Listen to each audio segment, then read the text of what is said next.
Dude, I was tell you that watch is making me very hard. It's just sexy, that watch you let on.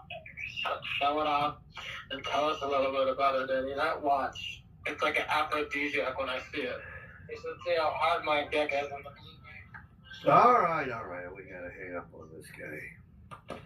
This band here was made by Mike Z. Handmade by Mike Z. It is a very masculine band. Very bold band. And the watch, I'm not sure what kind of watch it is. Let me see what kind of watch this is. It might be a Seiko. I don't know what it is. It doesn't say it's got Swiss movement, I believe. I'm not sure. And it's got that Submariner look to it. You probably pop someone in the mouth with it and break their teeth. And it is a lot better. The band itself, where's the other one? I'm trying to find the other watch. It is right here. This watch band here, I had made in New York City. It costs more than I care to admit. And he was supposed to make it specifically for a Submariner. That is also a Submariner type watch. However, it is not one, and that's fine. And if anything, it gives me a look as to how it will look when I finally get that watch. And I'll probably be like 95 when that happens. But, and it doesn't look bad, you know. I'll probably switch out these silver parts with black ones. But other than that, you know, but I guess that's a very long way of my saying it's a very different band than Mike Z's. It's not as bold. It's not as butch. Mike Z's looks like it was made from an elk's butt. Anyways, Okay, so I hope you guys enjoyed that goofy opening. That was my buddy Sabo with one of those bands I made for him. Pretty nice talk up he just gave me. He doesn't know I stole that from him. Right now we're going to talk about the bands a little bit, but mostly what I want to do here is, if I can find the other one, kind of show off these Seiko Land Monsters. I think it's the SNM035 or something. I'm not sure. It's 7S350F00 is the movement and style, I guess. I don't know. So, if you guys don't know, I've done this thing lately where I've been swapping the dials out with the movement and everything attached because it's much easier. So, I just got this one off of eBay, and you might be able to tell. I don't know if you can see this on screen, but it's very cloudy. I'm not happy about that, but it happens from time to time, and I'm going to take the movement out, but I had to bring it over to the watch shop because I couldn't get the back off of this stinking thing, and I have the tool for it. I'm going to buy a better one. The other thing that I thought was interesting is that this one has clearly it's a black bezel. It's like painted practically, but this one, I thought it was, but if you really look closely, it's what you would call like a black chrome. It's like almost like a gunmetal. It's not what I expected, and it's fine. I'm sure it was. I'm not saying that the guy listed it incorrectly. It's in very good shape. It's in better shape cosmetically than the one I'm wearing. We didn't put it on the time grapher, but I will do that. I obviously have 4 of these now. I just thought it was neat to take.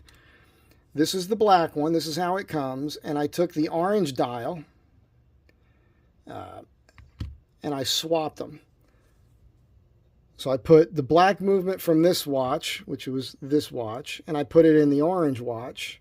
So now you've got the black dial with the orange compass bezel. I think that's super cool looking. It really pops. My new favorite watch. And this one had the black dial in it, and I put the orange movement in it. And now this particular watch, this is one of the ones I kind of got burned on, all right? The guy wasn't honest in his listing. The mechanism to manipulate the internal crown is broken. It's the little plastic gear was missing a tooth, and it's also stripped. So, and the movement was really in a weird condition. So the balance spring had to be cleaned, and then the whole thing had to get regulated, and now that movement is in this watch, and it's now performing flawlessly, although that's a little schmutzy. Apologies. So I just thought it was a neat thing to do, so I wanted these, and then I wanted one each that were original. Now, of course, this bezel's screwing me up visually. But right now, I'm going to take this movement out right quick. Already loose. So I can clean the inside of this crystal. And I'll just do that for you on screen here. So you can see it's a pretty simple process. You want to unlock it, so you got to unscrew it here. And then I'll zoom in on this for you.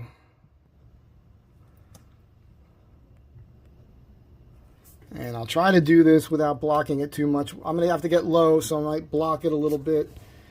But there's a little lever on here you have to push, and when you push it, you can pull the crown stem out.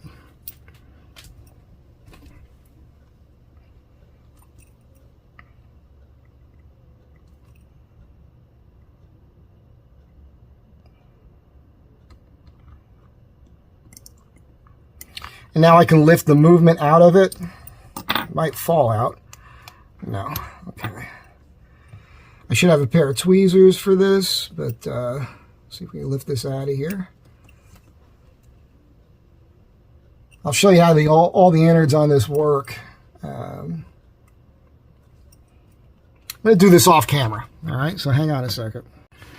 Okay, that popped right out of there. And let me get something I can use to look through this. Let's zoom you out again. Yeah, I can see the fogginess inside this right here. Let me go ahead and clean this up. Oh yeah, there was like a cloud in there. Let's see if I can show that to you in a way that'll show up on screen here.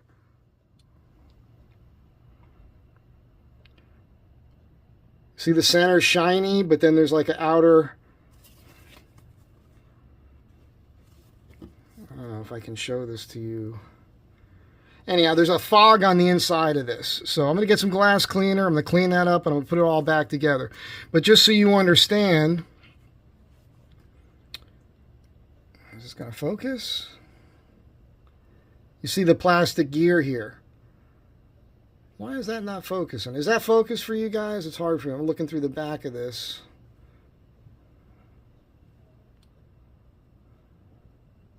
There we go. So this, to make this work, you unscrew this. It'll pop. There we go. And now it'll engage. You see how it's turning? And what you'll do is you'll align that to how you want it. And then you'll just push in and screw it down, and it'll lock in place at that spot.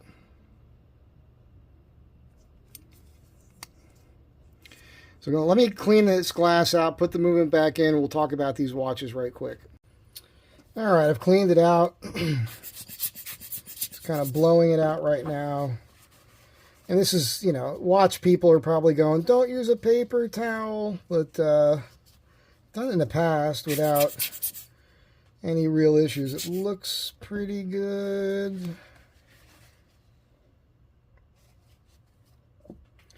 You see how easy it is, so it's not a big deal. If I don't get it exactly perfect, I can always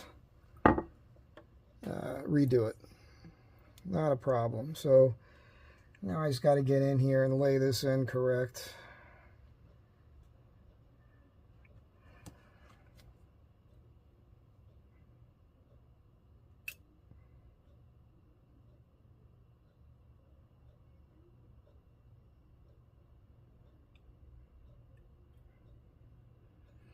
Hang on. Okay, we're in there.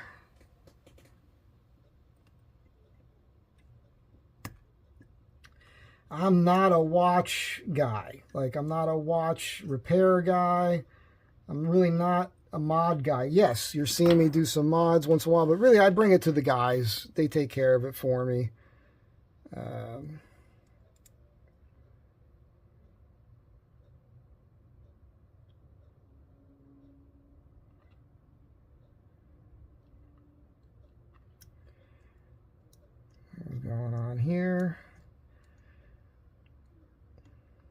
Should just, there we go. There it is. It's in there. Is it in? Is it in there? Is it in? Remember high school? You can't find the right hole there. So this looks good. Okay. I like to go backwards on this until I feel those threads. I don't have a ball. I need to get one of those rubber balls.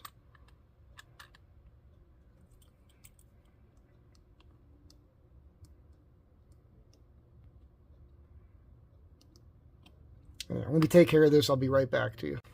All right, this is the tool I have, and this is a cheapy, super cheapy tool, and it's not the best way to go. So I'm going to get one that has, it's like more of a claw. It hooks up in 3 different spots. You don't have to over tighten these. This one was just super, super tight. Okay, so we are back in business here, and that dial is, oh yeah, so much nicer. Tighten that down.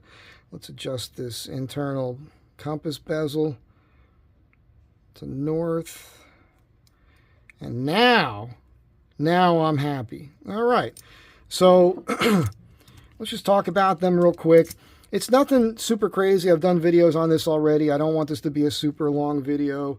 I fell in love with these dual crown Seikos. Some of you are familiar with the Alpinist. I think the Alpinist is only like a 38 or 39 millimeter case. And if you have a normal to small size wrist, that is absolutely fine. But I have right now my wrist is more like 7 3/4 to about 7 7/8. It's warmer months. I'm 7 5/8 to 7 7/8. I recently remeasured. And I prefer a larger case watch on my wrist. It just looks better. The problem is, okay, with this particular case, is it's only a 20 millimeter lug width. And that's a narrow lug width for such a large case. That's my personal opinion, okay? So as you know, I've been making these bands where I'm stepping them out so they're a fatter band. It's more presence on the wrist. Now, what I did this weekend, this is one of the ones I made. I still didn't get this one exactly right. Next time I'll get it better. Now I know not to do 4 bands at the same time. But you see how much thinner it is here compared to here. And the reason I like the thickness here is that this band will conform to my wrist. And it'll stay locked in place where I want it. Okay, this happens to be a Seiko buckle on here that I pulled off of a Seiko. Matter of fact, this watch came on a Seiko rubber strap. This is a new band, so it's a little snug for me to work that right now. But what will happen is this will take the shape of my wrist, and it'll register right there. And what just hit me yesterday was, you know what? Because I have this case, I can make a band like this for you. It's not going to be an inexpensive thing. But I have it. And speaking of which, I have a turtle here, right? Now, this was a band I did real quick. I just ordered new punches. So I'm going to make that hole and this hole larger, which will fix that, make it look a lot better. But when I make another one, I can lock that down better. And of course, I've got the new turtle, the reissue of this turtle here, not the turtle, but the Captain Willard. And I used red thread because there's a little bit of red on that second hand. And I thought, let's do that. Now I have the green band. You guys remember I had the green band for this watch, which is super cool and I like it. It's just that it was a little too fancy, right? A little too fancy. Looked great. I would wear it out from time to time. It really does look superb with this watch. But this is a high fashion thing. So if I was going to go out and I don't like attracting attention. You know, that's the thing. But if I wanted to, if I was going to go out and about and be around people, you know those people I don't like to be around that don't typically like me, I'd wear this and they would notice that and they go, oh, hey, this guy's got some style. But this right here now, more utilitarian. I could wear this and work in it and no big deal. This is on an angle. It really upsets me. I got that one a little bit off. But it's my watch, doesn't matter that much. And having things imperfect when you make it by hand, it's fine. Look, check out the buckle. That's my name. So that's it. You know, it's a dual crown, internal rotating compass bezel, the Seiko Land Monster. Here's the thing that I find interesting. This is a 4R36 movement. I forget what this movement is, but it's a higher end watch. This watch, when it came out new, was about $1,100. I think you can get them a little cheaper now. These watches are the 7S35 movement. Now, most of you are familiar with the 7S26 movement, which is a day-date movement. There's no hand winding, no hacking. And they're all over the place. Those were in Seiko watches for decades, right? That's like the 007 SKS movements, right? For some reason, and you can test this yourselves, if you go on eBay and you type in Seiko 7S35, all the watches with that movement, for whatever reason, people are trying to get top dollar. This movement, it's a date-only complication, and it has a few extra jewels in it. I don't know what that means, but it must mean something, because people are putting a premium on all the watches that have the 7S35 movement. And that's about it. Let me end this for you while I'm looking at you.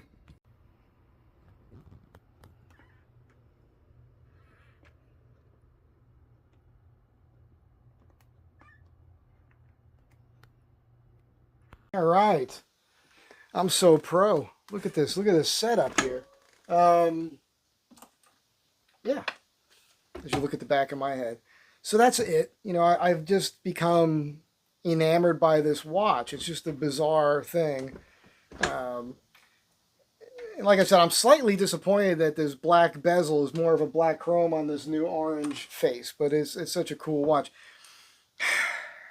Because now I feel like I got to find another one orange dial with a real black bezel. But there's a white one out there, which is ultra rare. And so I guess that's one more that I might want to find. I'm just a weirdo when I collect things, and I got to break free of it because it's not like I can really afford this. What you just saw there, that 10 seconds or so, is a little bit of my Seiko collection in a little drawer. Like I pick through those every day, decide which one to wear, on top of another huge drawer of watches. And this is not a flex, by the way. I'm just saying. That doesn't include the Seikos I have still in boxes. I'm a friggin' weirdo with this. It's an obsession, and it's not a good one. It's not good. Don't do what I'm doing. I just thought you'd enjoy it. The watch band thing is becoming... I'll put this on. This is a new band, so I got to break it in still. Making the watch bands has become a thing, and I'm having fun with it, and people are hitting me up about them, and I have sold a few. And you guys know I've done a lot of the like the cuffs, and I've sold quite a few cuffs. Actually, I've sold quite a few cuffs with the watches on them, and it's okay. It's not bad, but I think, you know, if somebody's interested in a band and I happen to own the watch already, I can do that because I did a video a couple days ago on this. Doesn't have a lot of hits, like this one probably. But I kind of explained what I was doing with the bands as I was making them. I was sitting here, I had the camera set up there, I'm shooting at myself. So, but here's the crazy thing. You guys are awesome. I've got the best YouTube subscribers. I don't care but when anybody says, you know how I can prove that? I got home today. I was at the watch shop, of all places, hanging out. I should be at my shop making stuff and trying to make some money so I can pay the rent or, you know, buy more watches. I don't know who sent these to me. Came out of North Carolina. It just says RT Perone GS North Carolina. Dude, thank you. I think I recall somebody sending me a message saying you were going to send me a package. I got it. This is insane. Crazy. What do I do here to deserve this? You guys got to tell me. What am I doing to deserve you? I don't know what it is, but there's 2 marathons in here and a Tissot. A Tissot diver. A 1,000-meter diver. Stainless steel. Swiss watch. Sapphire crystal.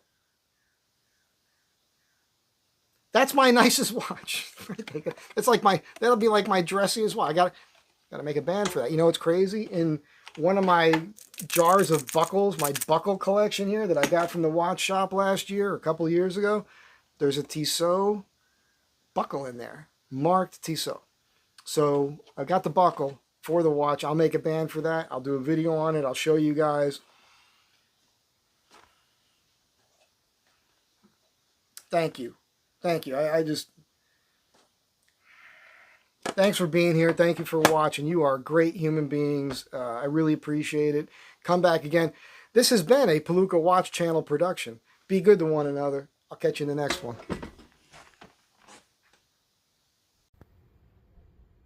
Before we sign off completely, I figure I'd just show you this.